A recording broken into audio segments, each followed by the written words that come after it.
ये कुछ चिंताजनक इसलिए है क्योंकि ये एक नए प्रकार की अशांति को दर्शाता है। ये एक ऐसा हमला है जो कॉफ़ी शॉप पर हुआ, जो अभी कुछ दिन पहले ही खुला था। कॉफ़ी शॉप एक प्रसिद्ध भारतीय कॉमेडियन का था, लेकिन यहाँ दिलचस्प बात यह है कि इस हमले के पीछे खालसा इंटरनेशनल नामक संगठन है।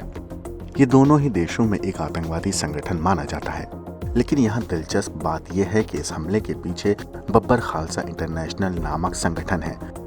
ये दोनों ही देशों में एक आतंकवादी संगठन माना जाता है। इसी समूह ने भारतीय वायुसेना की विमान संख्या 182 को उड़ाने की कुख्यात जिम्मेदारी भी ली थी। फायरिंग की ये सनसनीखेज तस्वीरें कनाडा के सरे इलाके की है।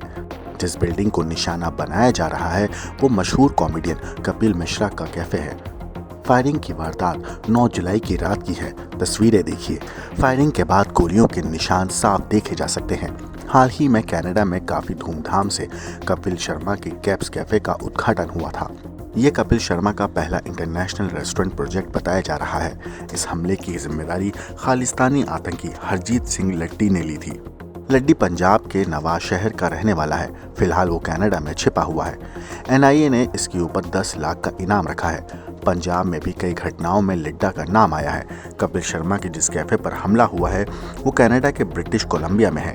लड्डी NIA का मोस्ट वांटेड आतंकवादी है और BKL यानी बब्बर खालसा इंटरनेशनल से जुड़ा हुआ है। मीडिया रिपोर्ट्स के मुताबिक लड्डी ने कपिल शर्मा की किसी पुराने बयान को लेकर इस हमले को अंजाम देने की बात कही है। But this is disturbing because it presents a sort of a new type of escalation, because this is an attack on a cafe that opened a few days ago, owned by a famous Indian comedian. But what's interesting about this one is the Barbara Khalsa International, a listed terrorist organization in both countries. Behind the Barbara Khalsa infamously blew up the Air India 182. They're taking responsibility for it. Khalistani आतंकियों की इस कायराना हमले की चौतरफा अब निंदा शुरू हो गई है। बहुत अफसोस है कि कनेडा सरी दे विच कपिल शर्मा जी के जो कैफ़े है उन पर कुछ खालिस्तानी तत्वों ने गोलाबारी की, दहशत पैदा करने की कोशिश की। मैं समझता हाँ कि ये एक बहुत ही निंदनयोग कार्रवाई है, नहीं होनी चाहिए थी। देश के कई मोस्ट वांटेड आतंकवादी वहां से अपनी आतंकी गतिविधियों को ऑपरेट कर रहे हैं। इसे लेकर दोनों देशों के रिश्तों में एक वक्त काफी तनाव भी आया।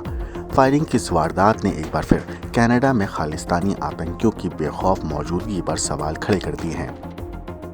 ब्यूरो रिपोर्ट, क्राइम तक।